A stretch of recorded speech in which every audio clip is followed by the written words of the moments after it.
Deixa eu começar pelo começo então, eu sou a Fátima, eu sou professora de português, estudo literatura há muitos anos, fiz mestrado e doutorado em poesia, eu estudei a Hilda Hilst no mestrado e o Carlos Drummond de Andrade no doutorado.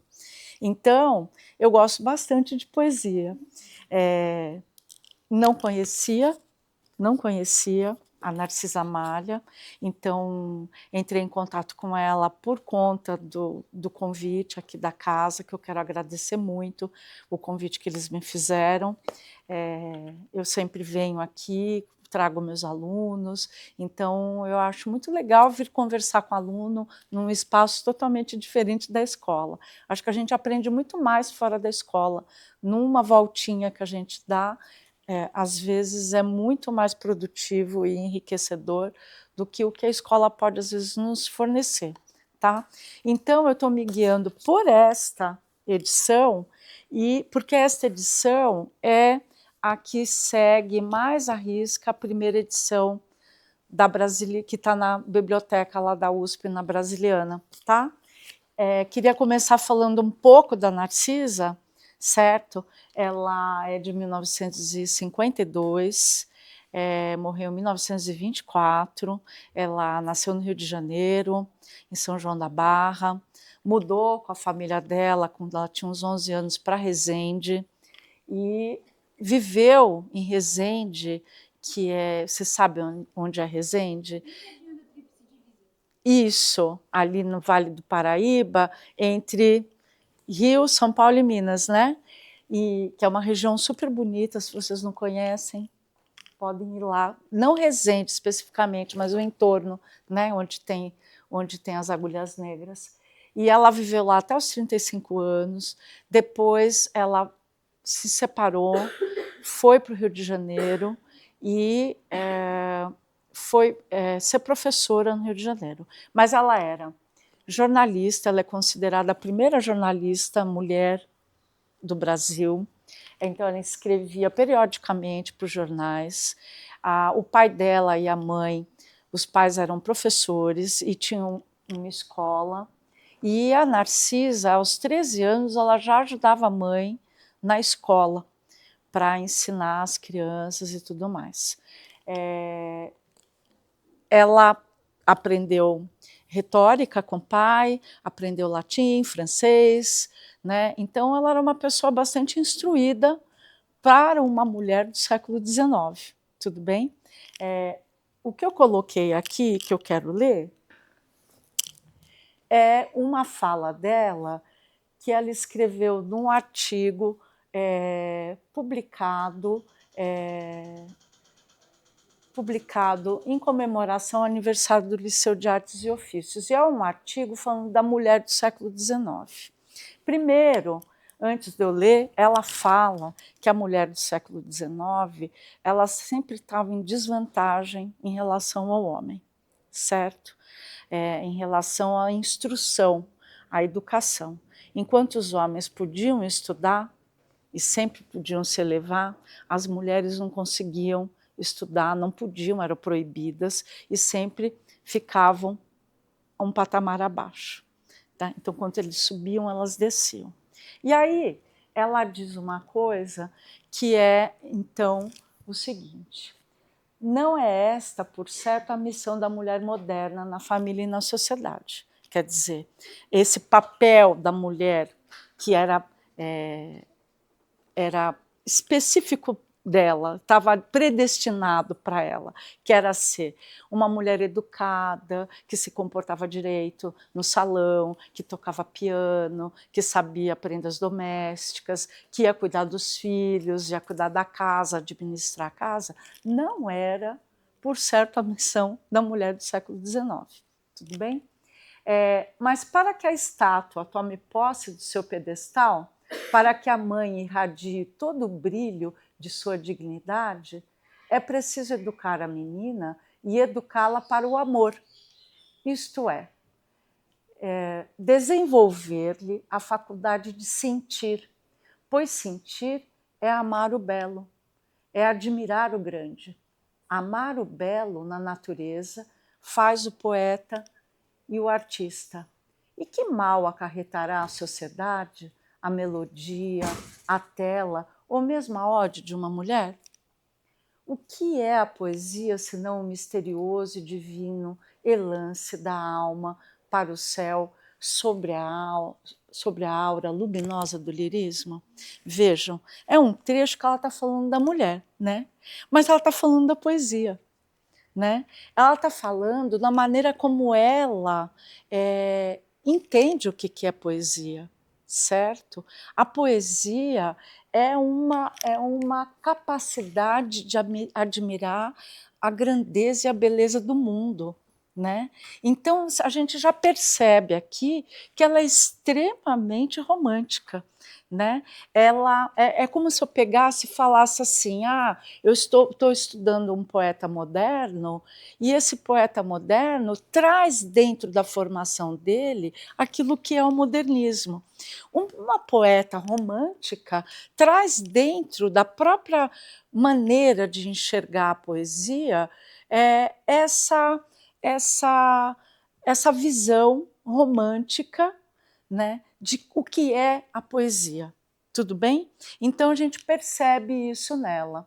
E percebe também que ela é uma mulher feminista para o tempo dela, certo? Porque ela está lutando por uma coisa que as mulheres não tinham. Vejam, as mulheres não tinham, a maioria da população também não tinha, porque a educação não era uma educação para todos, certo? A educação, assim, as mulheres só conseguiram ter acesso à educação na década de 30, com uma reforma, né, da escola. Né?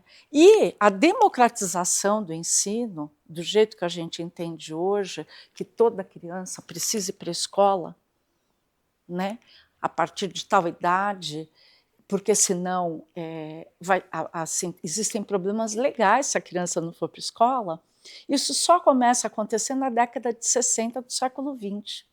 Então, no século XIX, o contexto educacional do Brasil era extremamente elitista e extremamente reservado aos homens. As mulheres não tinham esse direito. Tá? Então, eu acho que a maneira como ela coloca isso aqui mostra para a gente, então, quais eram as preocupações dela.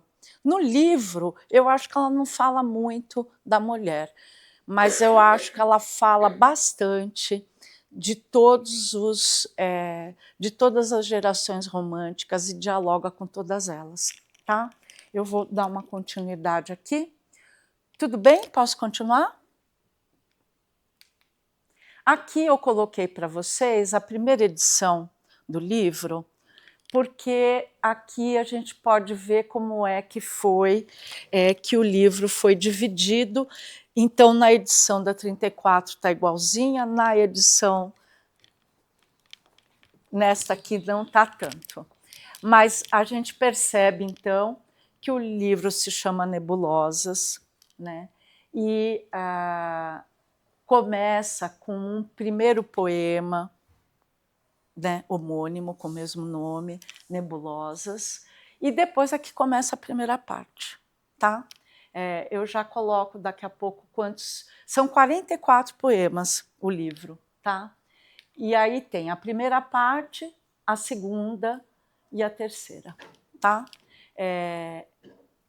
Coloquei aqui, olha. Então, a estrutura do livro, 44 poemas, com um poema introdutório, que é Nebulosas, e depois a primeira parte, que dialoga bastante, os poemas dialogam bastante com a segunda geração romântica, que é aquela geração mais intimista, mais melancólica, cujos conflitos são interiores, são conflitos do sujeito, conflitos dele com ele mesmo, certo? Então, o Casimiro de Abreu, o Álvares de Azevedo, tudo bem?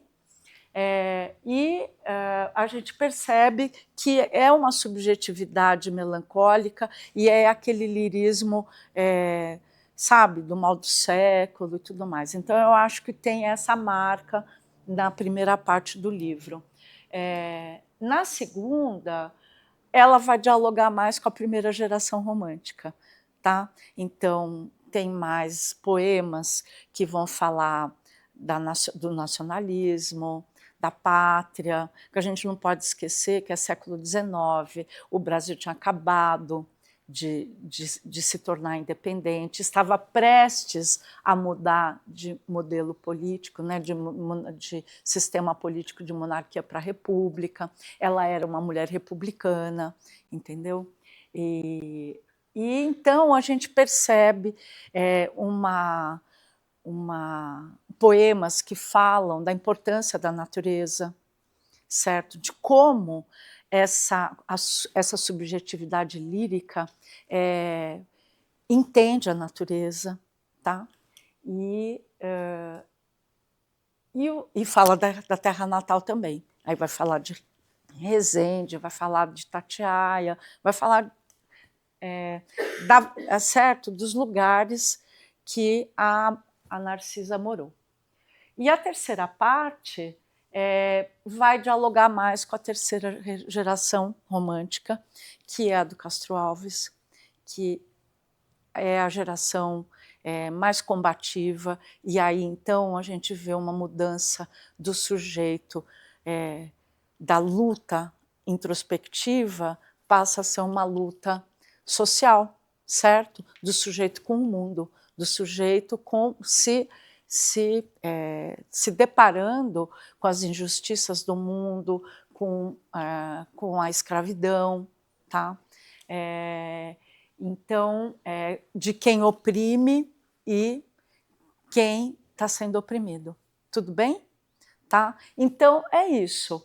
14 poemas na primeira parte, 13 na segunda,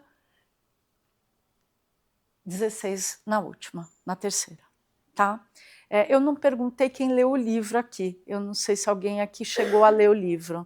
Não? Eu vou começar a colocar, mas eu acho... Deixa eu ver, eu acho que eu fiz errado. Peraí. Vou começar pelo poema introdutório. Tá? Vocês sabem que o livro, ele tem... Todo poema tem um epígrafe, vocês perceberam? A epígrafe, ela dá umas dicas para a gente do que o poema, como é que o poema está sendo construído, que relação que ele está estabelecendo, porque a epígrafe faz isso, né? A gente faz uma conexão daquilo que está sendo dito no poema com a epígrafe. E a primeira edição tinha epígrafe em todos? Tem. Em todos tem epígrafe. E na epígrafe tem uma coisa bastante interessante, porque ela faz homenagens nas epígrafes. Ela homenageia, então, tem poemas laudatórios que homenageiam, né, os poetas da geração romântica, né, que são contemporâneos a ela, ou que vieram antes dela. Ela homenageia poetas estrangeiros ligados ao romantismo, Victor Hugo, por exemplo, né? E ela estabelece essa conexão com a escola literária que é o romantismo. Tá? A epígrafe, primeiro ali em cima eu coloquei o que é uma nebulosa, tá? Que é então essa nuvem formada por material interestelar, gás, poeira, em suspensão, certo? Aquele esbranquiçado que a gente vê no céu é a nebulosa, tá? E as nebulosas elas são formadas por restos de estrelas moribundas, mas são também regiões onde as estrelas nascem, tá? E isso é muito interessante, porque ela vai colocar a epígrafe dela, que é desse... Ele é um astrofísico, então ele é um cientista que está falando que dá seu nome de nebulosas às manchas esbranquiçadas que são vistas aqui e ali em todas as partes do céu, certo? Então, olha, ela coloca o livro dela e o poema de abertura do livro lá nas alturas, não é? Então a gente está no espaço sideral, certo? E isso é muito interessante, partindo de uma poeta romântica, porque os românticos, né, os poetas românticos,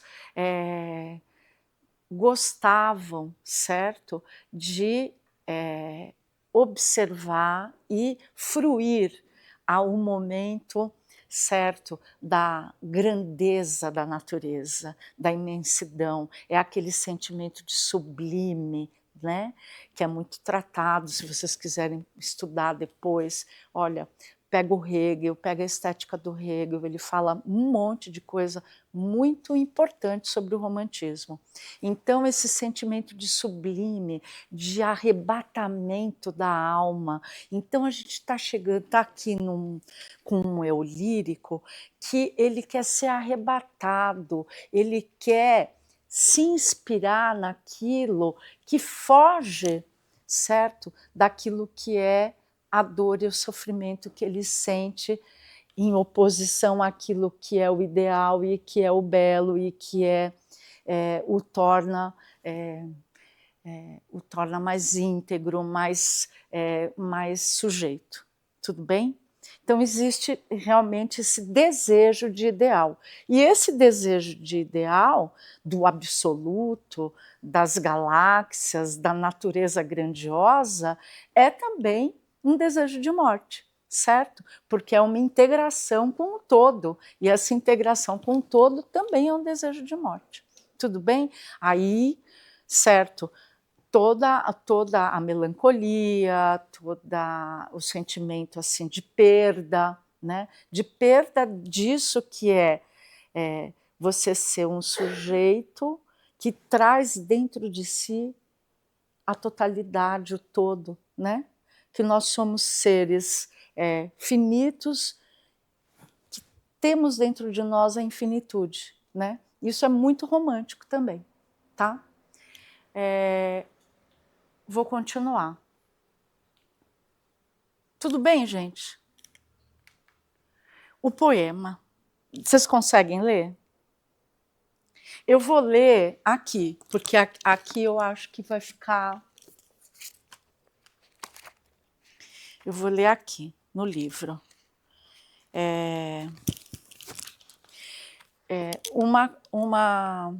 Uma coisa que eu quero destacar. A linguagem da poesia da Narcisa é bastante difícil, vocês não acharam? Então, olha, as edições que têm um glossário ajudam muito, né?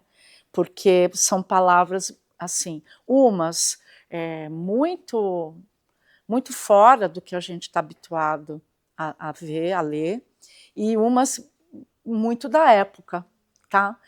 E agora, assim, deu para perceber também, lendo o artigo e lendo os poemas, que no artigo ela é mais acessível, né?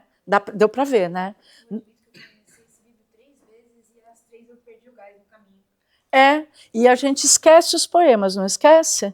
Esquece. Então, eu acho que o importante para quem vai fazer uma prova é prestar atenção nisso. Tentar ver, na hora que você está lendo aquele poema, a qual momento do romantismo que ela está que ela está dialogando, com quem que ela está falando, certo? E ver, buscar dentro daquela poesia as características de cada geração, ou as próprias características gerais do romantismo, tá? Porque realmente você tem que, sabe, é um trabalho que você precisa superar primeiro o vocabulário, depois toda a expressão poética, né, lírica, que não é fácil. Deixa eu ver, cadê o poema? Aqui, vamos lá. No seio majestoso do infinito, alvos cisnes do mar da imensidade, flutuam tênues sombras fugitivas que a multidão supõe densas caligens. E a ciência reduz a grupos válidos.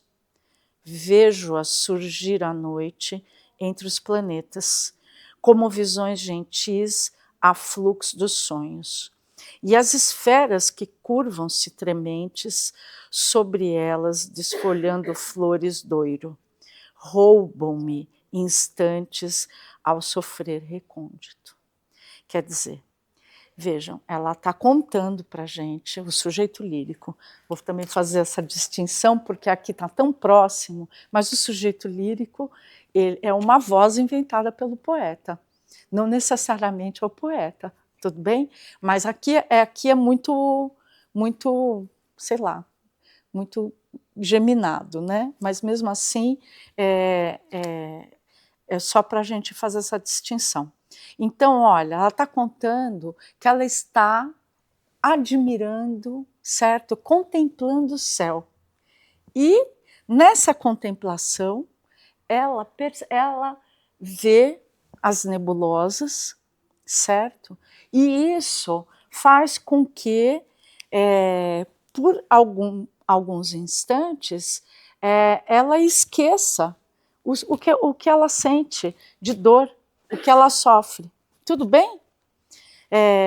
Deu para entender um pouco? Aqui no meu tem um glossário. Na edição de vocês também tem um glossário. Então, caligens é escuridão, né, bruma. Aqui quando ela fala assim, como visões gentis a fluxos dos sonhos, então jorro, né, nos sonhos que jorram, tá? Então é como se ela estivesse vivendo um momento de encantamento, né?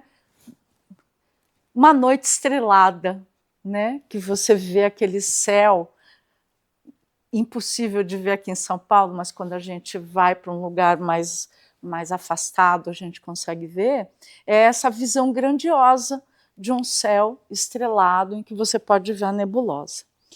Costumei-me a sondar-lhe os mistérios, desde que um dia a flâmula da ideia, livre ao sopro do gênio, abriu-me o templo em que fulgura a inspiração em ondas, a seguir-lhe no espaço as longas clâmides, orladas de incendidos meteoros.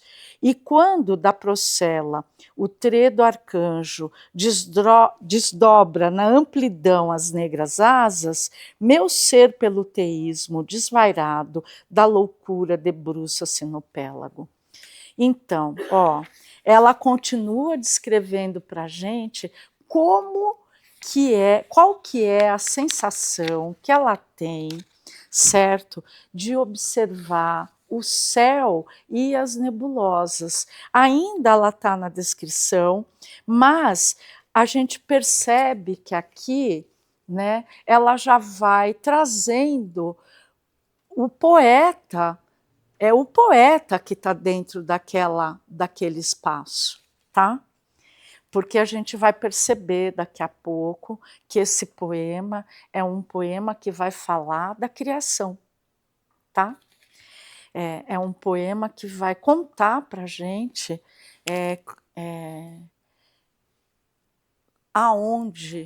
para onde vai o poeta para criar, para se inspirar, né, para fazer os seus versos, tá? Sim, são elas as mais gentis, a mais gentil feitura que das mãos do Senhor há resvalado. Sim, de seu seio, na doirada urna, a piedosa lágrima dos anjos, ligeira se converte em astro esplêndido. No momento em que o mártir do Calvário, a cabeça pendeu no infame lenho, a voz do Criador, em santo arrojo, no macio frouxel de seus fulgores, ao céu arrebatou-lhe o calmo espírito. Aqui ele está falando de Cristo. Tudo bem? Deu para entender? Deu? Estão acompanhando aqui, né? Então, está falando assim, certo? Que as nebulosas são criação divina, de Deus, né? E é a mais bela criação de Deus. E quando Cristo foi crucificado e levado, né, do seu calvário, foi diretamente para o céu, elevado para elas, certo? Para o lugar onde estão as nebulosas. E aí mesmo o Sol, que nas orlas do Oriente, livre campeia, e sobre nós desata a chuva de 1000 raios luminosos, nos lírios siderais do seu regaço, repousa a fronte e despe a rubra túnica. No contraste volver dos vagos eixos, os orbes em parábolas se encurvam, bebendo alento no seu manso brilho.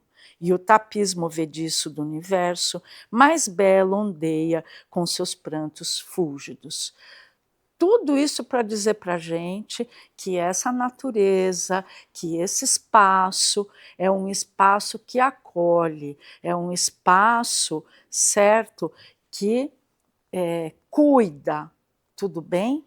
E quantos infelizes não ouvidam o horóscopo fatal de horrenda sorte, se no correr das auras vespertinas seus seres vão pousar-lhes sobre a coma, que as madeixas enastram do crepúsculo.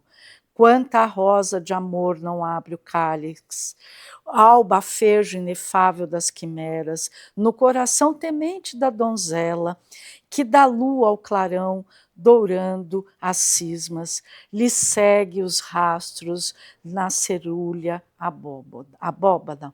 Quer dizer, então, aqui ela está falando que uma pessoa, quando está triste, quando está infeliz, né, ela vai melhorar, ela vai sarar olhando aquele céu com as nebulosas e tudo mais.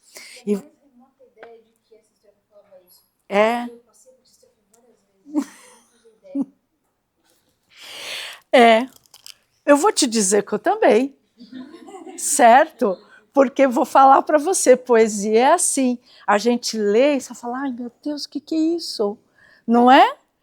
Então, para você, você tem que ir passo a passo, Ana, passo a passo para poder depois entender. E a gente tem que perceber que, olha, que tem um ritmo, tem rimas, é decassílabo, então é uma métrica fixa, então tem todo um andamento posto aqui.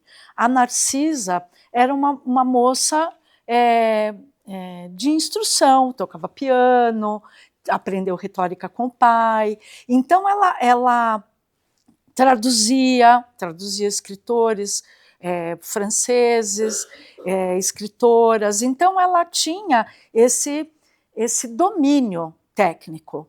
Tá? Hoje a gente fala da poesia, a gente não imagina, certo, que a pessoa precise disso. Né? Já desde o modernismo, a métrica foi implodida, certo? Então, aqui não, aqui é certo, é tudo medido, é uma liberdade cuja forma é muito amarrada, né? E aí, assim, você pega e fala assim, o poeta romântico está buscando a liberdade, a igualdade, ele tem como ideal o princípio da Revolução Francesa, mas ele está preso a uma forma bastante rígida, só que trazendo temas que eram temas totalmente diferentes do que vinha, da poesia que vinha anteriormente. Tudo bem? Vou continuar. Um dia, olha lá, daqui, dessas primeiras estrofes, para a sexta estrofe aqui, que começa com um dia, então é um traço narrativo, não é? Um dia. Eu vou começar a contar para vocês agora uma história. O eu lírico vai começar a contar uma história. Um dia, no meu peito, o desalento cravou sangrenta garra. Trevas densas nublaram-me o horizonte, onde brilhava a matutina estrela do futuro. Da descrença senti os frios ósculos, mas no horror do abandono, alçando os olhos, com tímida oração ao céu piedoso, eu vi que elas, Do chão do firmamento brotavam em lucíferos corimbos, enlaçando o meu busto em raios mórbidos. O que vocês entenderam? Ó. Que vê as nebulosas nascendo no horizonte foi um alento. Ela estava sofrendo, no meu peito o desalento cravou sangrenta garra, trevas densas, ela estava num momento, o sujeito lírico está num momento de muita dor, certo? E aí o que acontece? Ele é enlaçado pelas nebulosas, certo? E ele vai passar agora, a partir de agora, sobe, certo? Ele é arremessado, levado para cima com as nebulosas, tá? Então, ó, ameias, então. Por quê? Olha, ela saiu, as nebulosas enlaçaram o sujeito lírico, tá?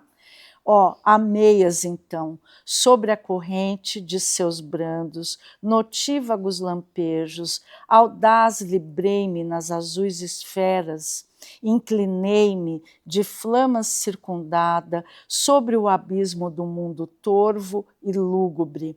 Ergui-me ainda mais, da poesia desvendei as lagunas encantadas e prelibei delícias indizíveis do sentimento nas caudais sagradas ao clarão divinal do sol da glória. Quer dizer, daqui, olha, ela foi alçada para o universo, alçada para o espaço e enlaçada pelas nebulosas. Então ela foi parar no lugar do resíduo e da criação, certo? O poeta, a poeta foi enlaçada para o lugar da criação. Aonde que é que a poesia dela vai nascer?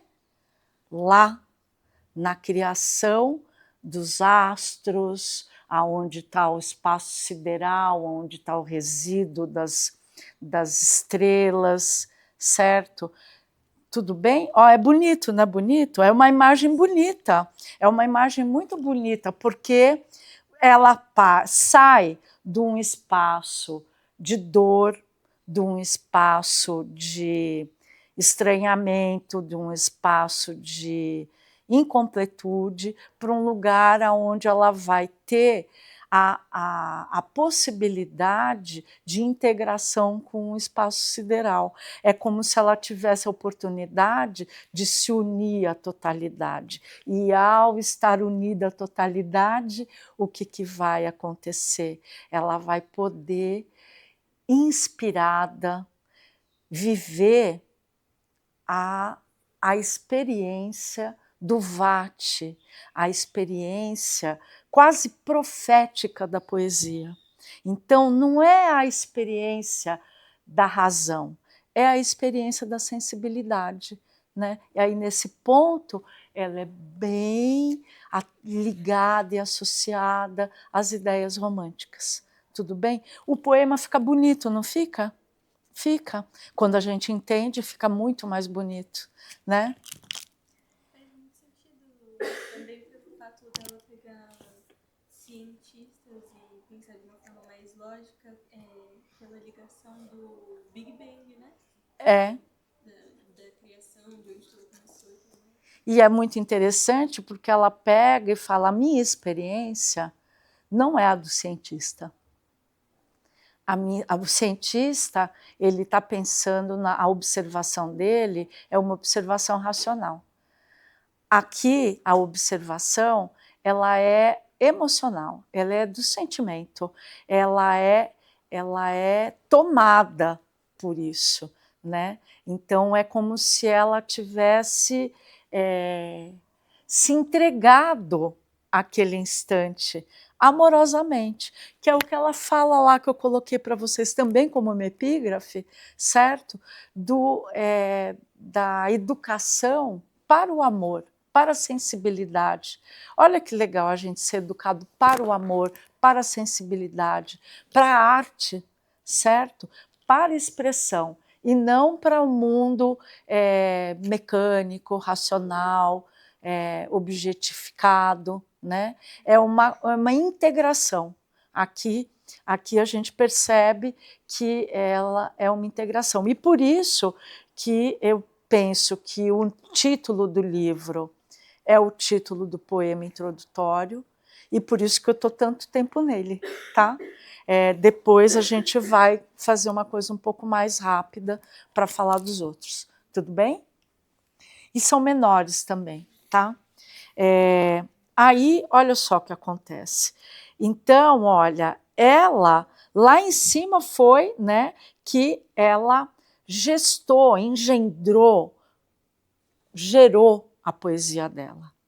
Quando desci mais tarde, deslumbrada de tanta luz e inspiração, ao vale que pelo espaço abandonei sorrindo, e senti calcinar-me as débeis plantas do deserto, as areias ardentíssimas, ao fugir dos sendais que estende a noite, sobre o leito da terra adormecida, fitei chorando a aurora que surgia.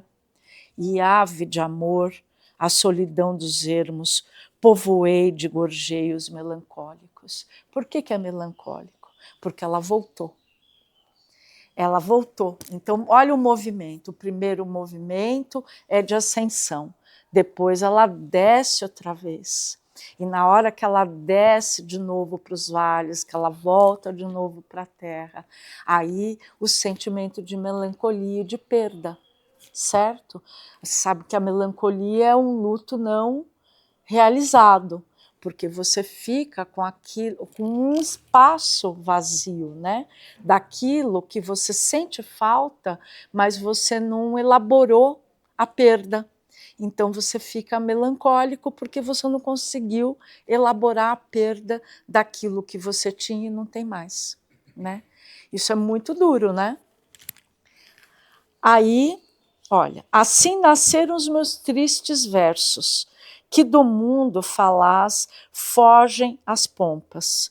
Não dormem eles sob os áureos tetos das térreas potestades que falecem de morbidez nos flácidos triclíneos, cortando as brumas glaciais do inverno, até engasguei, adejam nas estâncias consteladas onde elas pairam, e a luz da liberdade, devassando os mistérios do infinito, vão no sólio de Deus rolar exames. Ó, o que é que está aqui, está dizendo aqui o sujeito lírico para a gente? Que os versos dele nasceram assim, certo? Dessa experiência de se elevar, de se inspirar, de estar dentro de um espaço de criação e despencar de novo e decair de novo para a terra. Por isso tristes e sim melancólicos. Mas ele diz assim, mas os meus versos, eles não são dos lugares de pompa. Eles não são para agradar quem vive ou que participa dos salões. Eu não estou aqui para fazer verso para animar a plateia, certo? Os meus versos, eles vivem aqui, no lugar elevado, que é o lugar onde ela coloca no final.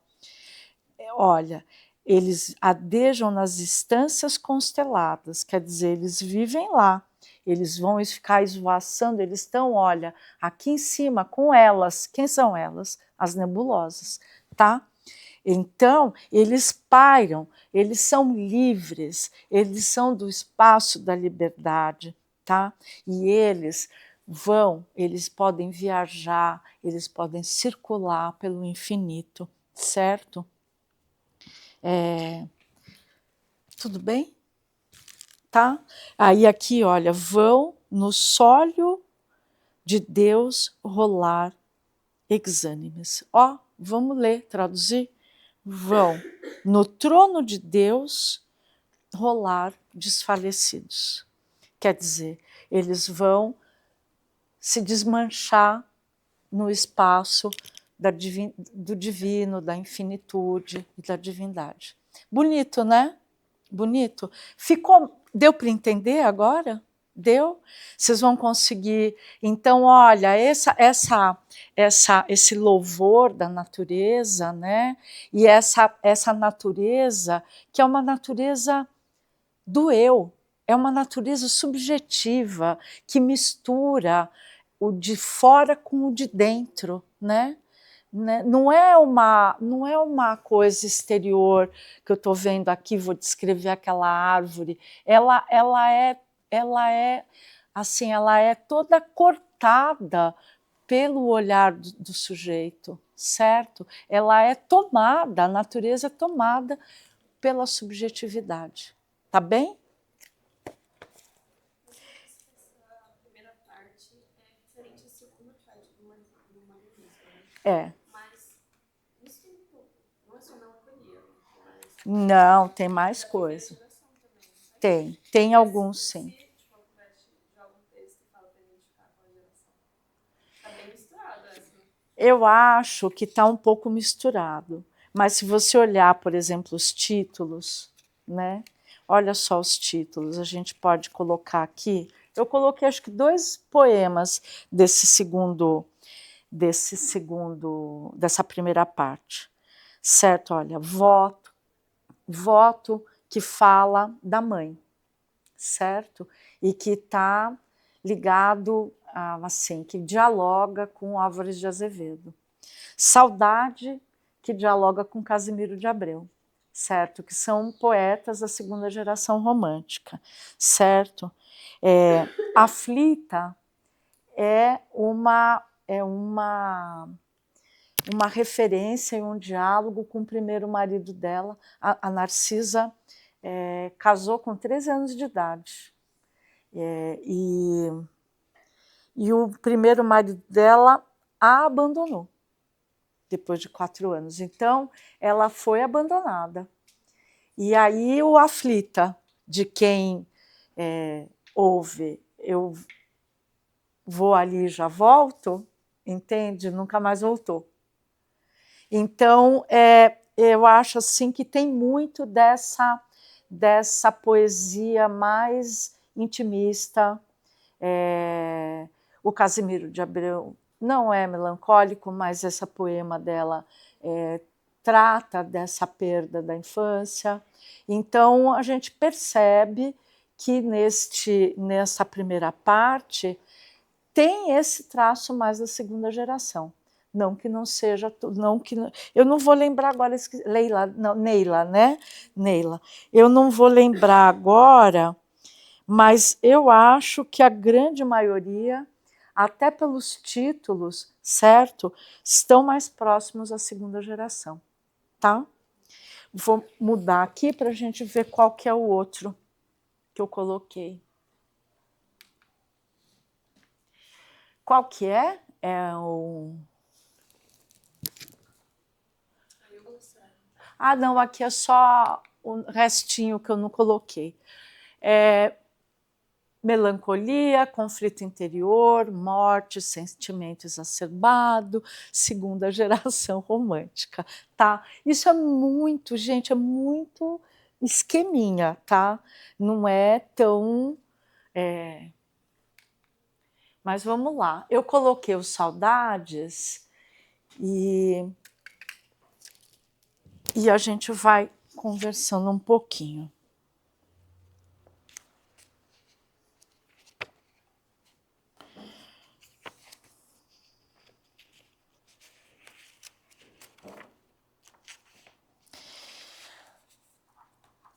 Olá.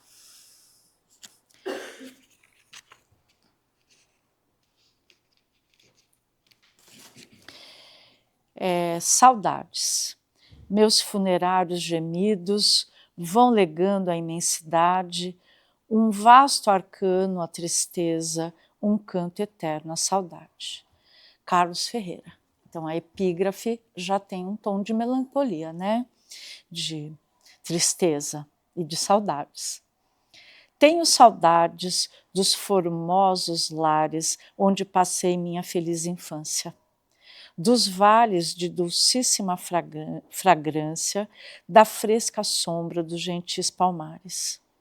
Minha plaga querida, ainda me lembro quando, através das névoas do ocidente, o sol nos acenava adeus languente nas balsâmicas tardes de setembro.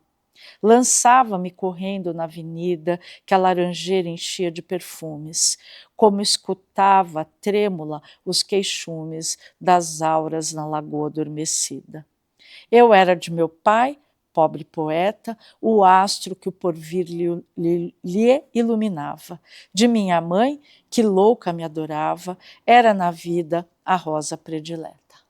Então, essas 3 primeiras estrofes, quartetos, certo? Decassílabos, ia fazer assim agora, são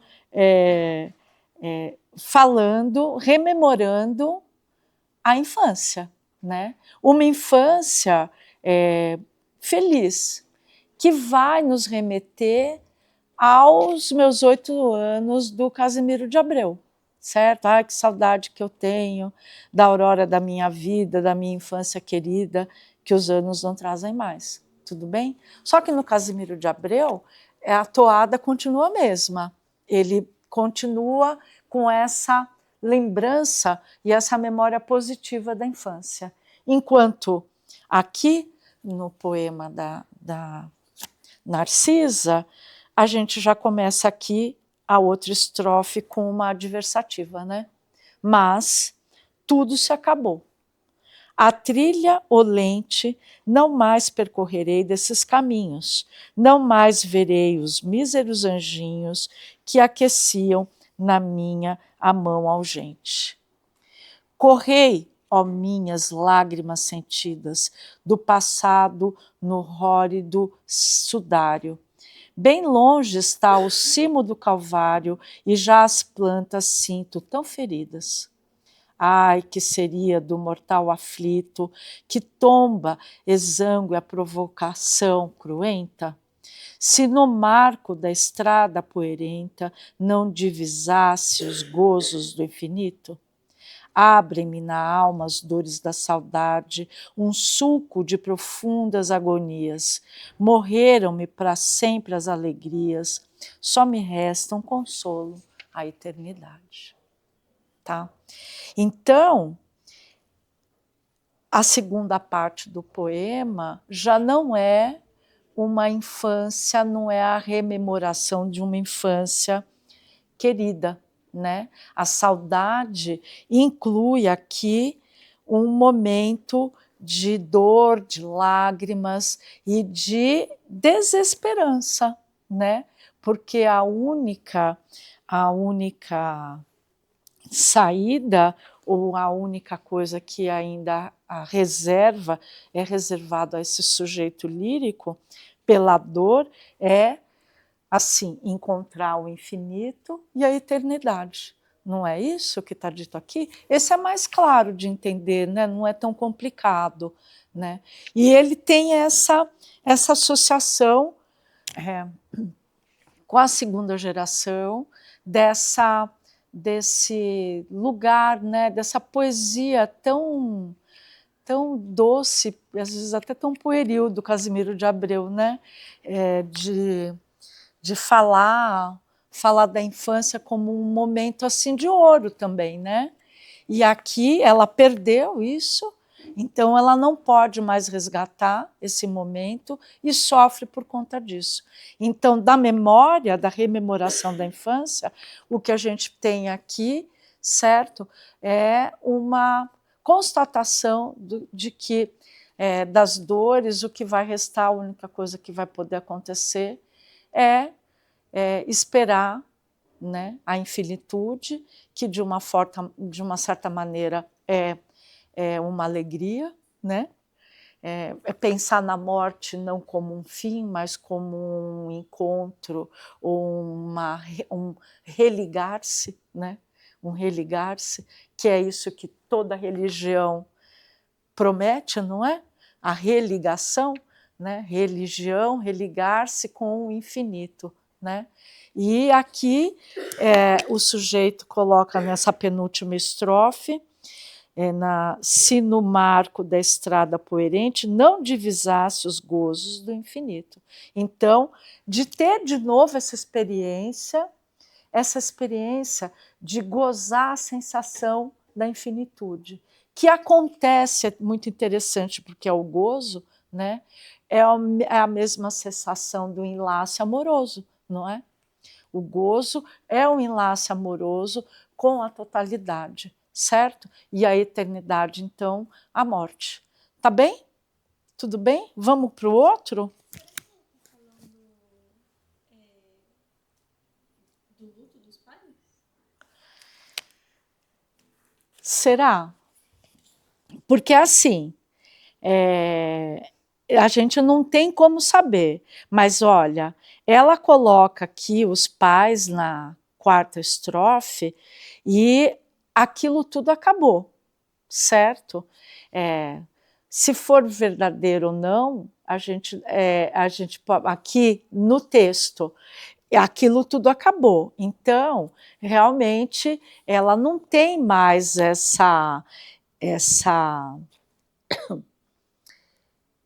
esse contato, né, com os pais da mesma maneira que ela tinha quando ela era criança, né? Então, o espaço da infância acabou. Então, sendo o espaço da infância finito, terminado, a relação, né, com os pais também muda, né? Então, sim, pensando no poema, não na vida dela, sim, tá? Vamos ver o outro? Eu coloquei mais um só desse. Eu não enxergo daqui. Confidência. Esse daqui eu coloquei porque ele tem uma. Deixa eu achar ele aqui. Ele tem uma dedicatória a uma amiga. Então, esse poema aqui, ele traz para a gente um relacionamento entre amigas, né? Então, confidente, geralmente os nossos amigos são nossos confidentes, né? E aqui, olha, a dedicatória é a Joana de Azevedo, uma amiga de infância da Narcisa Malha, certo? Então, ela dedica o poema a ela e a epígrafe é do Fagundes Varela, tá? Escritor da terceira geração romântica, tudo bem? Certo? Mas de um outro tipo, né, de subjetividade lírica, né? Não como a da segunda geração, não tão derramada, não tão deprimido, né? Ele não tinha essa característica. De mais a mais se apertam nossos laços. A ausência, que me importa? Estás presente em toda a parte onde dirijo os passos. Então, aqui também se tem uma atitude de apostrofação lírica, né, de alguém que dialoga com alguém, com outro, né? E aqui, na confidência, quando a gente tem algum confidente, é porque nós conversamos com essa pessoa. Então, tem aqui nesse poema esse diálogo, entre o sujeito lírico e um outro, que aqui no caso é uma mulher, é uma amiga. Ó, pensas tu, feiticeira, que te esqueço? Que ouvido nossa infância tão florida? Que as tuas meigas frases nego a preço? Esquecer-me de ti, minha querida? Posso acaso esquecer a luz divina que rebrilha nas trevas desta vida?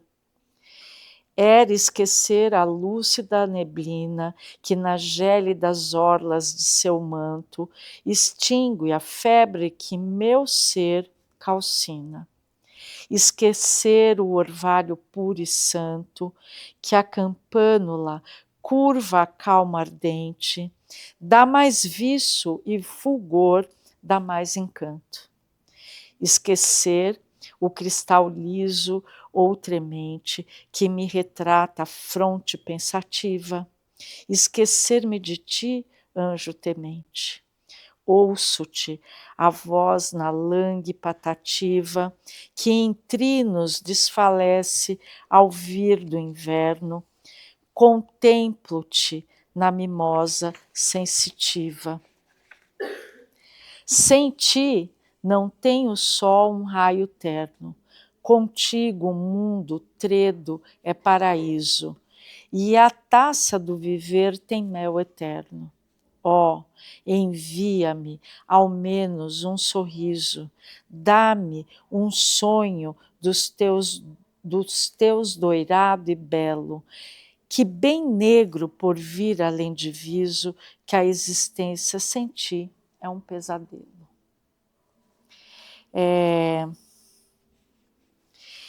No começo, ela se dirige a esse outro que é nomeado como feiticeira, né? Feiticeira, porque é encantadora, né? De feitiço, de quem encanta, de quem caminha sempre descobrindo as coisas junto, né? Então, ela evoca essa amiga e diz que como é que ela pode esquecer alguém que teve tanta importância dentro da vida dela, né? E aí ela vai fazer inúmeras comparações.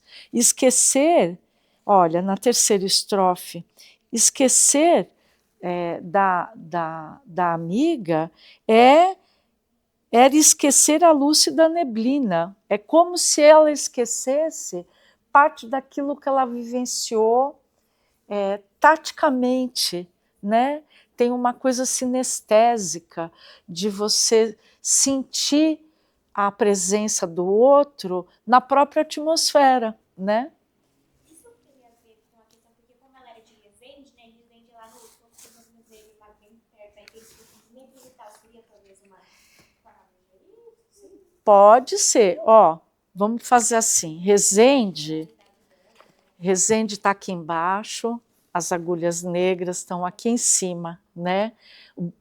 O Itatiaia, né? Que é um parque nacional grande e tal. Hoje, Resende já é uma cidade bem mais urbanizada, mas no século XIX era uma cidade pequena que, me parece, tinha uma vida cultural bastante agitada. Mas era um lugar rural, então a neblina, certo? A neblina, principalmente no inverno, ela desce. Então, deve realmente ser uma lembrança de infância dela, né? De ter vivido em lugares que eram lugares rurais. Eu não sei se aqui tem algum poema falando de São João da Barra, mas São João da Barra é norte do Rio e é litoral, mas também é uma região de praia, né? De praia e um lugar pequeno, que não é um espaço urbano. E aqui é uma região que, sim, realmente, Resende, Itatiaia, a infância dela foi vivida, e ela viveu em Resende até os 35 anos, ela tem essa experiência de ter vivido num lugar em que a natureza era muito presente, né? Muito presente. Então, é o céu, é o entorno, certo? Realmente é isso.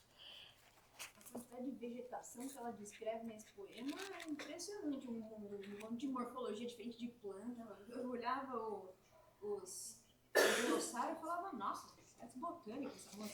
Então, porque ela vive realmente nesse espaço, né? Nesse espaço da natureza. E é interessante porque ela introjeta a natureza, né? A natureza não é mais algo que está fora dela, mas é algo em que ela vivencia por dentro, né? É por dentro que ela vai vivenciar. Então é muito legal, porque aí é um traço do romantismo dela, tá? E aí a gente percebe a comparação. Então, eu vou esquecer você, é como se eu esquecesse a própria natureza que me circunda e a própria natureza que me forma, que me constitui, né? Tá? Então, ela vai fazendo inúmeras comparações, tá? Esquecer o orvalho puro e santo, tá? E ela vai fazendo toda essa enumeração anafórica. Esquecer, olha, esquecer o orvalho, esquecer o cristal, esquecer a luz da neblina, tá? Então, ela vai repetindo tudo, enumerando tudo que ela esqueceria caso ela esquecesse a amiga, tá bem? E ouço-te no passarinho, quando eu escuto a patativa cantar, tá? Que em trinos desfalece ao vir do inverno, contemplo-te na mimosa sensitiva, que é uma planta, certo? Então, em toda a natureza, a presença do outro existe ainda. Ainda é uma presença, não é um passado, tá? Então, essa confidência, ela então é um pouco assim, olha, eu estou te contando o quanto você é importante para mim, certo? O quanto você é importante para mim e você, as suas marcas continuam nas marcas do mundo e em mim, tá? Então eu acho que é um pouco isso, tá bom? Vamos continuar, que a gente... Não, eu sei comentar que você falou que tinha umas edições que tem palavras soltando e tal. E tipo, na minha, primeiro que tá faltando uma estrofe inteira. E nesse trecho aí, sem ti, não tem o raio, não tem o sol, um raio eterno. Não tem o não. Então, sem ti, tem o sol, um raio eterno, o raio eterno. Então, olha que problema. Tipo, então, é completamente diferente. É um problema, porque aí Sim. muda todo o sentido, né? Sim. Do verso e do poema, que aí você não sabe mais o que você está lendo. Eu vou dar uma sugestão, mesmo com uma linguagem, porque acho que eles fizeram na revisão para editar, eles se basearam na edição da Garnier, que foi a publicada e que está na biblioteca da Gita Midlin, né, na USP. Então, lá no site da biblioteca, e acho que até no site da FUVEST, você encontra a versão em PDF original. E aí você pode olhar, comparar, cotejar, quando você sentir que alguma coisa está errada. Porque até nesta edição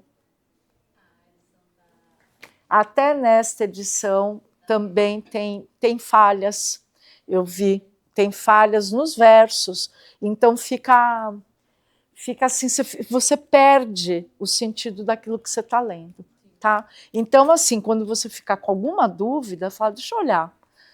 E está lá, é público, você pode olhar e não tem problema, tá? Vamos ver o outro que eu coloquei? Segunda parte, olha, ainda tenho mais duas para falar. Deixa eu dar logo. Na segunda parte, é mais próximo realmente da primeira geração, porque vai falar do nacionalismo, vai falar da pátria, vai falar da grandiosidade da natureza. A gente consegue deduzir algum motivo de por que ela começou com a segunda fase, mais ligado com a segunda fase ao invés de começar com a primeira? Se eu pensar na formação da sensibilidade, entendeu, do sujeito, então eu acho que ela tem uma poesia mais triste, né, e mais ligada mesmo a essa introspecção da segunda fase. Não, então desse conflito interior mesmo, e desse desejo de se constituir enquanto sujeito. Tá? Porque na primeira fase é muito mais para fora, do mesmo jeito que da terceira, que é muito mais para fora. É a nação, é a identidade nacional, é a natureza, que ela está dentro, mas ela também está fora, é a grandiosidade. Então, eu acho que ela ter começado pela segunda, e assim, ela ter se aproximado, porque os escritores da primeira fase são anteriores a ela, ao passo que os da segunda e da terceira são contemporâneos dela. Né? Então, eu acho assim, e como ela era jornalista, escrevia, e ela tinha essa facilidade de saber o que estava sendo publicado, ela publicou em vários lugares mesmo. Então, ela teve uma atividade de jornalista bastante forte, e assim. Então, ela conhecia os poetas, e então eu acho que esse vínculo. Acho que mais por afinidade eletiva mesmo. Tá? Até porque o que associa mais com o poema introdutório, né? Sim, sim. De você ter o poeta criador e você ter um poeta totalmente tomado, arrebatado, certo, pela inspiração e tal. Eu acho que aí fica mais...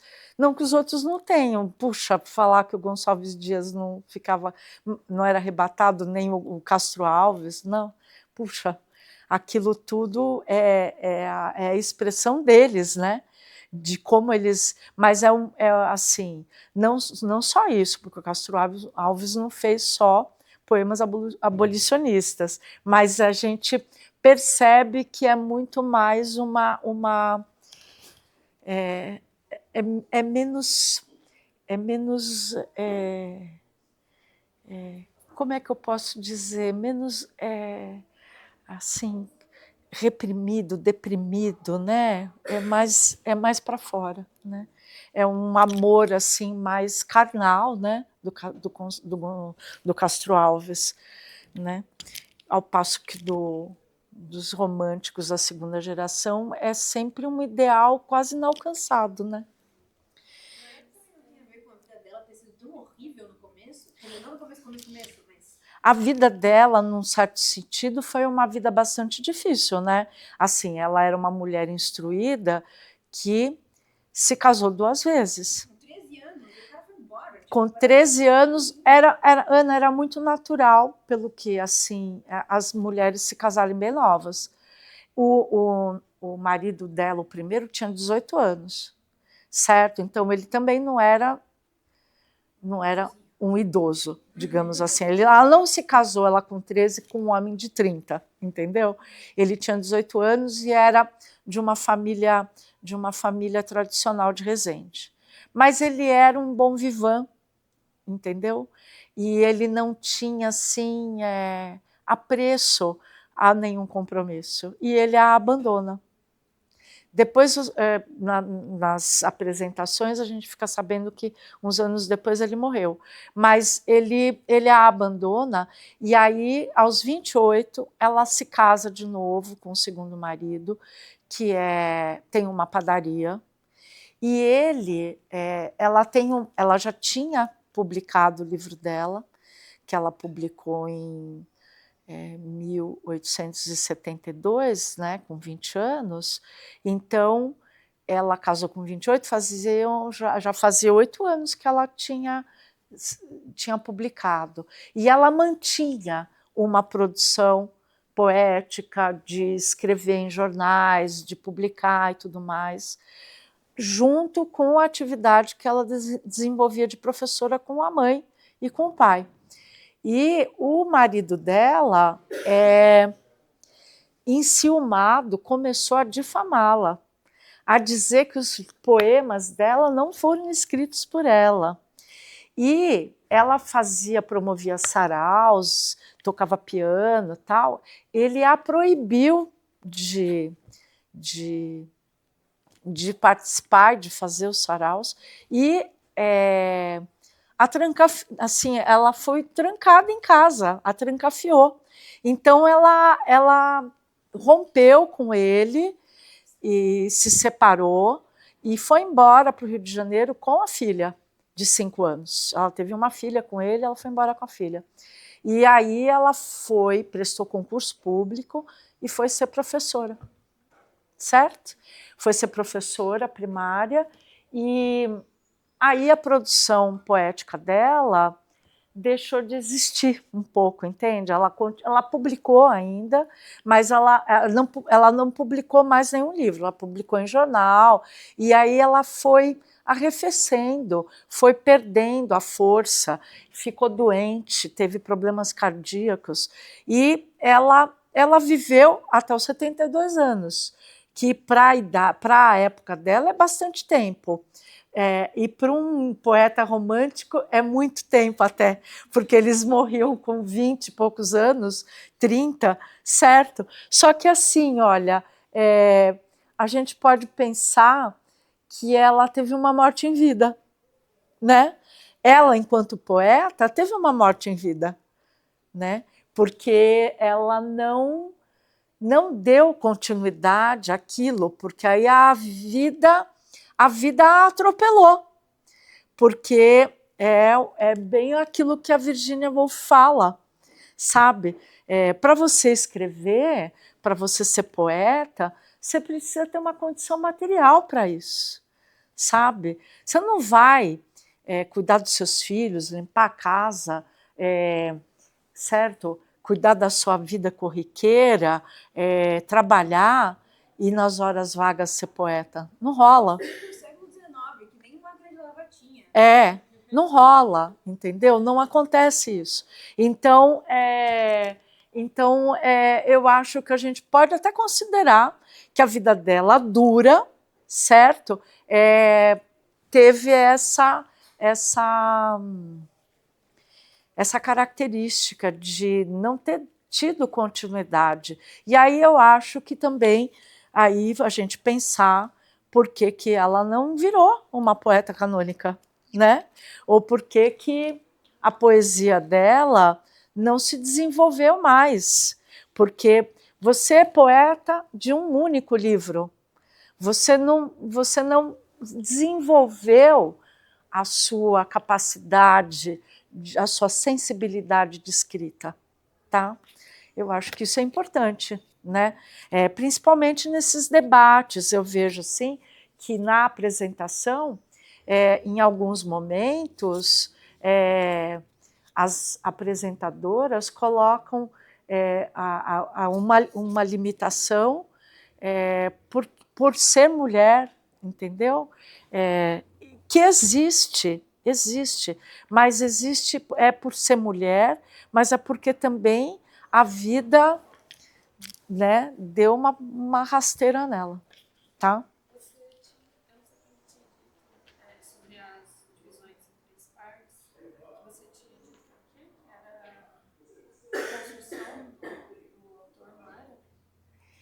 acha que é tipo uma evolução dela, que ela começa meio melancólica, depois ela começa a ver de forma mais a natureza, e depois ela se revolta? Não seria uma evolução da autora, tipo, uma evolução da maturidade?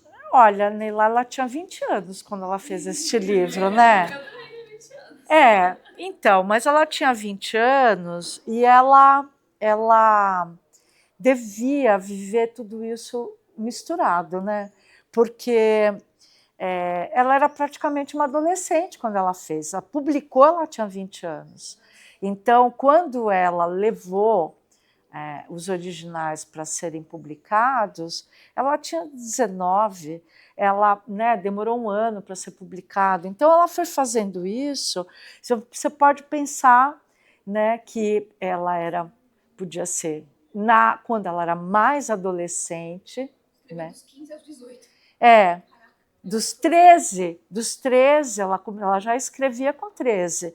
Dos 13 aos 18, aos 17, né? Então, realmente, quando você tem 13, você acha que realmente o mundo é horrível, todo mundo quer te prejudicar, você sofre, você é incompreendido, né? Então, realmente, pode ser que os primeiros poemas sejam dessa primeira fase dela de vida. E aí, sim, mudou, cresceu, né? Não vou falar que é uma evolução, né? Porque eu acho assim que são interesses diferentes, né?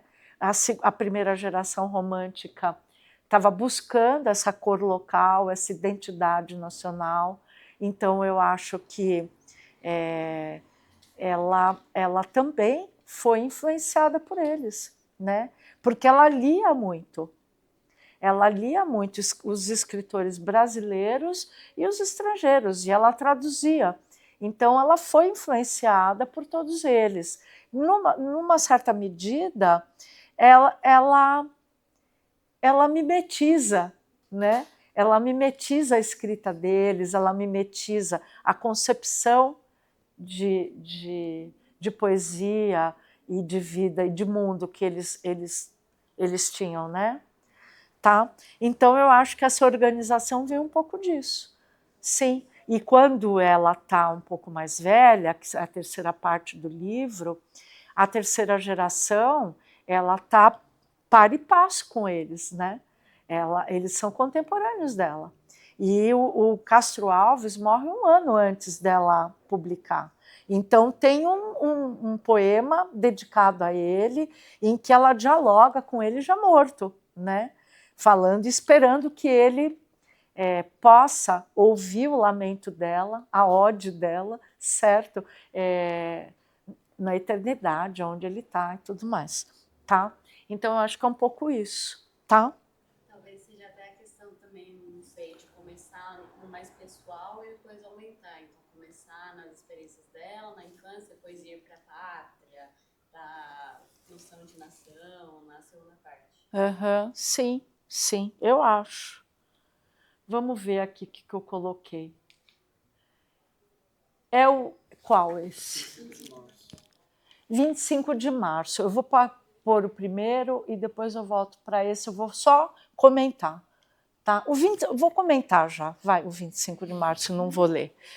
Porque senão a gente não vai conseguir fazer muita coisa. O 25 de março diz respeito à Constituição, que foi outorgada em 1824, depois da independência. E ela vai contando como eles foram traídos, né, pelo Dom Pedro I.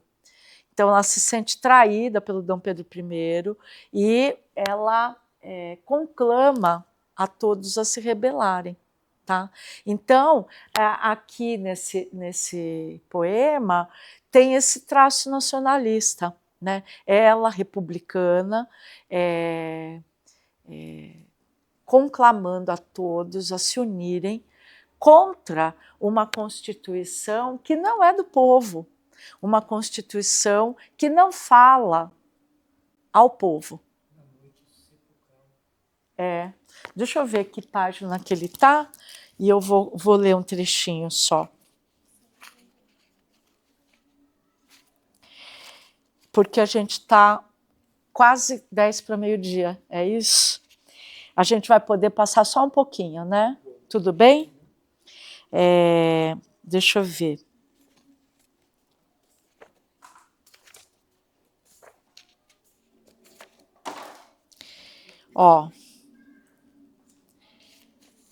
Na noite sepulcral dos tempos idos, plácida vulta a merencória esfinge, esplêndido fanal que esclarecera a crente multidão. Monumento do verbo grandioso deste povo titã, débil ainda. Centelha sideral que fecundara a seiva da nação. Lacerado sem dalho tenebroso, que nos velavos livres horizontes, entoa o continente americano um hino colossal. Mais vívida no peito a fé rutila, mais nobres se erguem dos heróis os bustos, cingidos pela flama deslumbrante da glória perenal. Certo? Aqui as duas primeiras estrofes, elas vão aludir, como diz aqui a nota, certo? A Constituinte de 1824, e depois ela vai ser outorgada em 1823 e vai ser outorgada em 1824. Até, né? Aí depois, olha, mas tu projetas um negror no espaço que sobre nós desata-se em sudário, mas teu hálito extingue a luz benéfica que acendera o Senhor. Maldição, maldição, a liberdade vê de lodo seu manto salpicado, do vulcão popular a ígnea lava desmaia sem calor. Então, olha, gente, é uma traição, né? Então, o povo foi traído, e dessa traição, certo, ela vai conclamar as pessoas. Eu vou pular, olha, vou pular para o... Olha, quer ver? Raiaste como símbolo nefasto do traidor Antíteo, mentindo ao orbe, e os louros virgens da nação sorveste como hidra voraz. Ela está falando de Dom Pedro I, né? Roubaste ao povo a palma do triunfo, recompuseste a algema ao pó lançada, e moldaste no bronze a estátua fria da mentira loquaz. Então, olha o papinho, certo? Esse papo da independência, tal. O que aconteceu na Constituição, em um dado histórico? O Dom Pedro não aceitou. Ele falou que a Constituição ia contra os interesses dele. E ele foi lá e não deixou que a Constituição fosse promulgada daquele jeito e fez outra, certo? Que defendia os seus próprios interesses. Então, aqui é um clamor, é uma revolta, certo? E aí a gente pensar no nacionalismo, né? Pensar numa mulher, numa menina de 18 anos, 17 anos, certo? Falando e se posicionando em relação a um assunto que não chegava aos cestos de costura, certo? Das mulheres em casa, né? Então ela é muito corajosa. Nem o primeiro cara, nem o segundo mereciam essa mina. Não mesmo, né? E continua assim em muitos aspectos, né? Não é verdade? Então, a gente esquece um pouco, né, desse silenciamento, né, da mulher, do feminino, né? E então a gente olha, lê um poema desses, de uma poeta, só por isso, eu acho que ela precisa ser lida, né? Ser resgatada.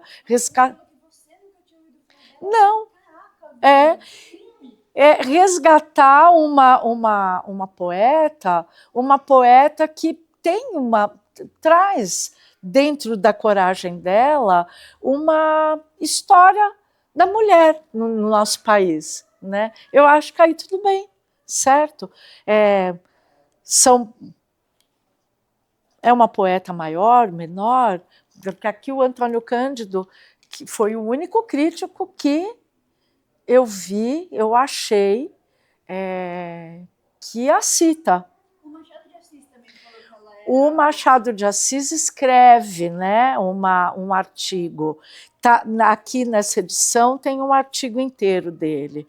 E ele né, tece vários elogios ao texto e tudo mais. O Antônio Cândido está pensando numa outra coisa, que é a formação da literatura, dos grandes escritores que mobilizaram, certo, a sua voz e criaram formas que revolucionaram essa literatura. Aí ele coloca, mas olha, ele a coloca aqui, ele faz uma crítica falando que ela é uma poeta menor, certo? Mas ele também não elogia o Machado de Assis como um grande poeta, certo? Ele fala, né, se o Machado não fosse o romancista que ele se tornou, ele seria um poeta medíocre, entendeu? Então eu acho que pela intenção, né, pelo objetivo da obra do Antônio Cândido, o que ele fala da Narcisa não a diminui, a coloca dentro de um panteão de escritores daquele momento que vivenciaram uma experiência de liberdade, certo? Ela não foi o Castro Alves, tanto que ela... Exatamente, certo? E o Castro Alves era um homem, né, que estava ali, certo, na oratória, no mundo.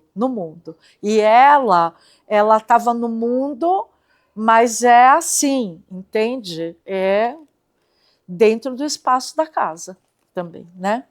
Então, eu acho, assim, eu fiquei feliz de ter achado no Antônio Cândido, de verdade, porque você fala, puxa, não, porque ele fala de todo mundo, ele não deixa de falar de ninguém, né?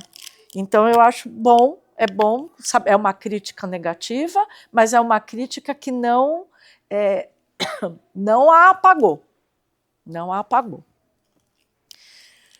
Tudo bem, gente, vamos virar, porque senão a gente não vai conseguir chegar no restante. O outro que eu coloquei é o Itatiaia, certo? Eu não coloquei o poema inteiro, eu coloquei só esse trechinho, que fala de novo, vai nos levar de novo, vai nos remeter à grandiosidade da natureza, certo? E como essa poeta vê a natureza imbricada nela, certo? A subjetividade lírica não coloca a natureza para fora. Apesar de toda a descrição do espaço e da beleza e da imensidão, ela coloca a natureza num lugar que perpassa toda a subjetividade, tá? Toca a subjetividade lírica. Eu vou ler, se eu não me engano, é o primeiro e o último, a primeira e a última estrofe só. Só pegar aqui, só para a gente ter uma ideia. Ó, ante o gigante Brasílio, ante a sublime grandeza da tropical natureza, das erguidas cordilheiras, ai, quanto me sinto tímida, quanto me abala o desejo de descrever num arpejo essas cristas sobrancelhas. Vejam, tem um ritmo certo, escrito em redondilha maior, que é um verso bastante popular, né? Da poesia oral para ser declamado, tá? E, de novo, o espanto, o arrebatamento diante da beleza e do sublime, né? Diante daquilo que é grandioso e que ultrapassa a condição humana, que é pequena, que é limitada, que é finita, certo? Então, esse espaço, de novo, eleva a grandiosidade, ao espaço, às alturas, certo? Ela sai do lugar comezinho, ela sai do lugar onde os conflitos provocam imensa dor e ela vai... Vocês já puderam fazer uma coisa de ir para um lugar assim, de subir, fazer uma caminhada? Já? Então, quando a gente chega num lugar elevado, é maravilhoso, não é? É uma sensação assim de encantamento, de falar, nossa, gente, como isso tudo é grande, como tudo isso é bonito, como é, né? E o quanto que a gente é tão pequenininho e às vezes são tantas brigas, tantos conflitos, que aquilo ali apaga aquilo que é a contradição, que é o conflituoso. E aí o último verso... Vai meu canto ao mundo sôfrego, que ante os prodígios se inclina, na rara beleza alpina das regiões em que trilhas. Leva-lhe nas asas vélidas meu culto à serra gigante, pátrio ponto culminante, berço de mil maravilhas. Acreditava-se no século XIX que as agulhas negras eram o ponto mais elevado do Brasil, e não o Pico da Neblina. Então, ela canta as agulhas negras, porque ela é de Resende, certo? Ela conviveu com essa grandiosidade desde a infância, e é um traço nacionalista, né? Então, é uma união entre a identidade nacional, né? E me fugiu a palavra agora que eu estava falando. Então, do nacionalismo e da natureza, certo? Então, é unir aquilo que é belo ao meu país, aquilo que é nosso, que é muito do romantismo e que depois vai ser retomado pelos modernistas também, certo? Em outra chave, mas a cor local, sim, né? Não para idealizar, nem para tornar grandioso, mas para falar também dos nossos problemas e buscar na cor local aquilo que é a nossa identidade, naquilo que falta, não só naquilo que a gente tem, né? Tudo bem? Tá? Essa, então, é a segunda parte, eu não coloquei mais nada. Agora, a terceira é a mudança daquilo que era o embate do sujeito consigo mesmo para o embate do sujeito com o mundo. É o eu e o mundo, são as questões sociais, é a escravidão, é o abolicionismo, são as injustiças sociais, tá? Aí eu coloquei aqui O Africano e o Poeta, que é um poema grande, mas ele é um poema que desenvolve um diálogo entre o poeta e o africano escravizado, e que esse diálogo, essa relação que se estabelece, ela é uma relação de igualdade, não é uma relação de quem vê o africano que veio para cá escravizado como objeto, mas o africano que veio para cá como um sujeito privado da sua liberdade. Tá? E aí o diálogo entre os dois mostra, primeiro, que o africano sofre com a perda do seu lugar, sofre com saudades de onde ele veio, certo? E o lamento dele, quem escuta é o poeta. Então, aqui o questionamento todo é de quem está escutando, certo? Deixa eu achar aqui. E a gente percebe, certo, pelas perguntas, olha, no canto tristonho do pobre cativo que eleva o furtivo da lua ao clarão, na lágrima ardente que escalda meu rosto, de imenso desgosto, silente expressão. Então, é o escravo, certo? Se lamentando da condição que ele está vivendo. Quem pensa? O poeta. Que os carmes sentidos com certos gemidos de seu coração.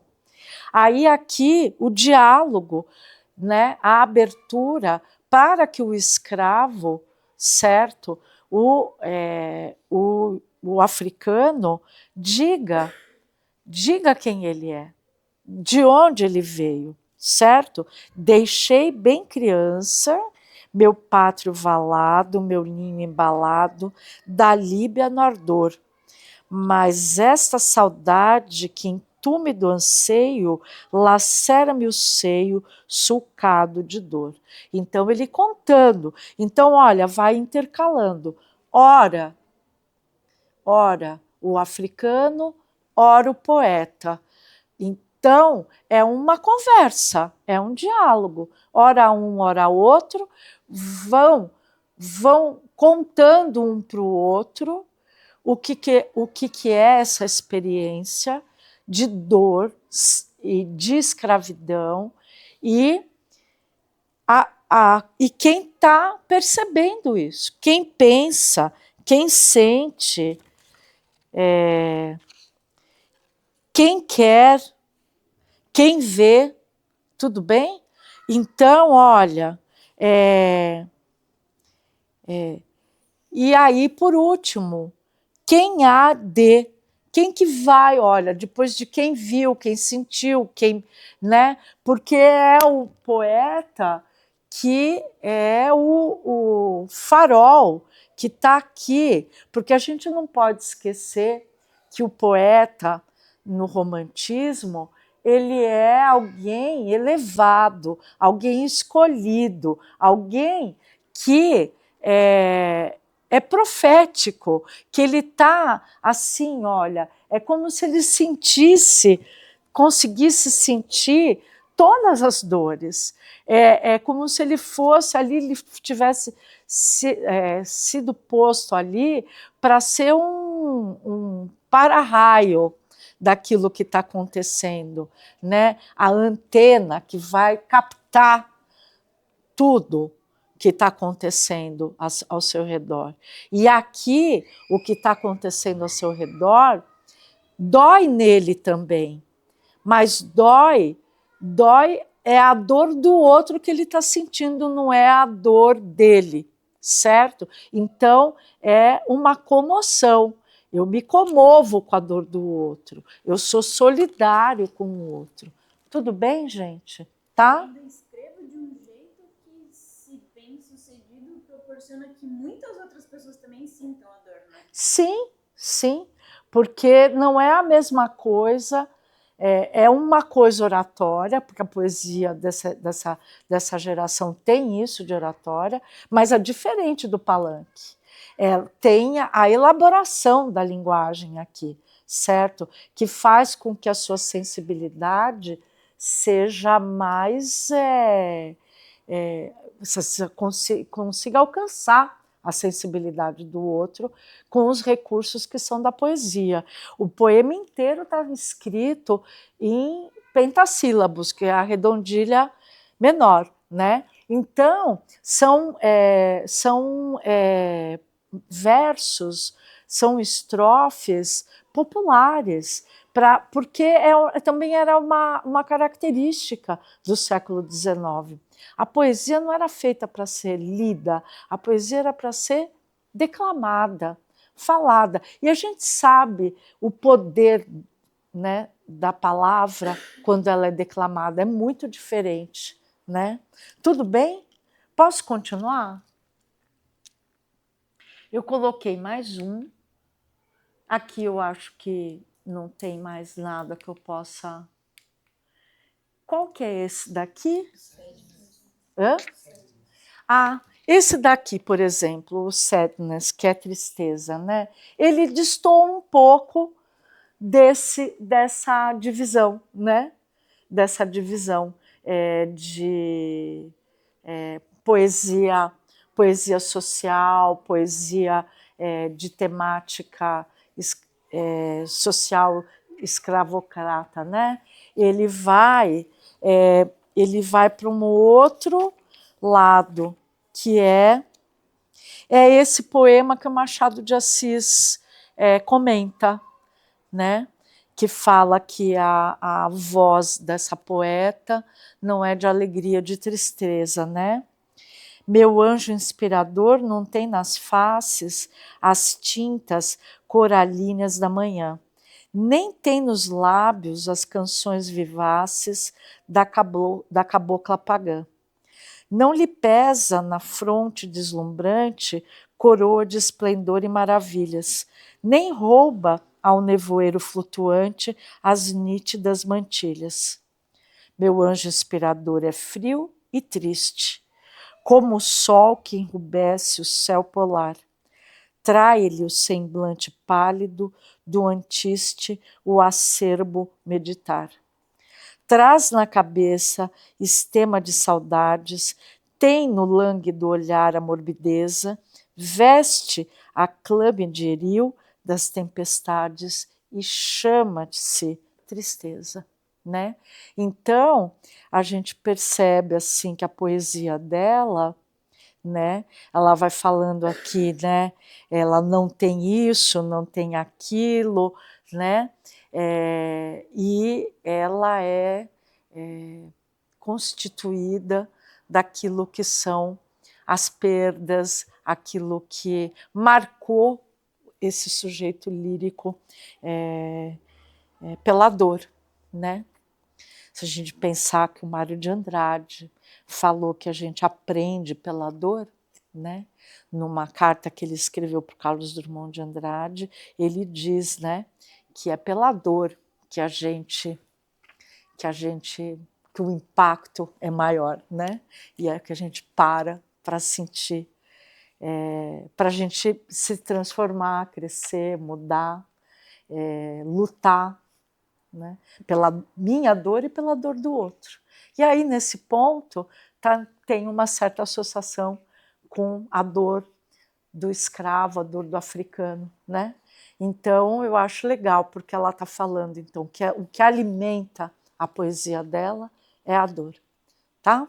Eu vou terminar com um outro poema, que é um último poema, ele não está no livro,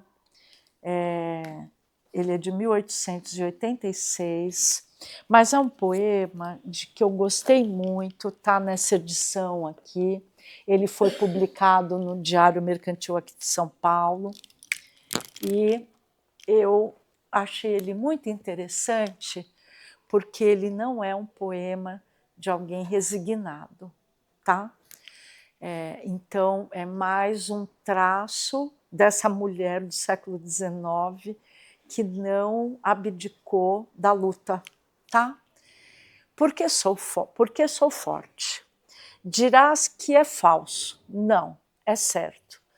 Desço ao fundo d'alma toda vez que hesito. Cada vez que uma lágrima ou que um grito trai minha angústia ao sentir que desfaleço. E todo assombro, todo amor, confesso o limiar desse país bendito. Cruzo, aguardam-me as festas do infinito. O horror da vida deslumbrada esqueço. É que há lá dentro vales, céus, alturas, que o olhar do mundo não macula.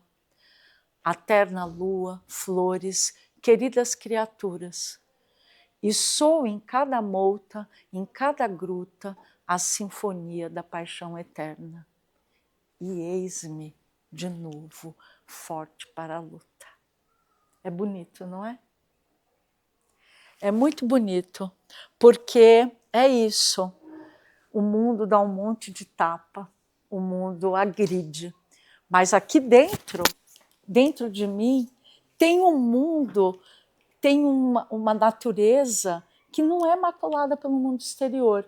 E é daqui desse mundo onde eu me recolho e onde eu vou buscar quem eu sou, que eu vou buscar forças para continuar lutando.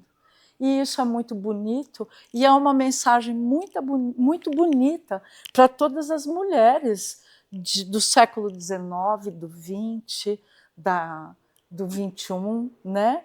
Então eu achei muito significativo da epígrafe que eu coloquei lá no começo, que dizia o que é educar alguém para a sensibilidade, né?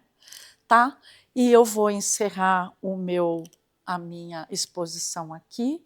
Eu não coloquei no final um fim, obrigada, então eu não vou nem passar daí, vou deixar nessa tela do poema Porque Sou Forte, e eu quero agradecer a presença de vocês, foi muito bonito, eu adorei, eu estou quase chorando com ela. E eu quero agradecer também a Casa de Cultura do Parque por ter propiciado isso para a gente. Tá bem? Obrigada, gente.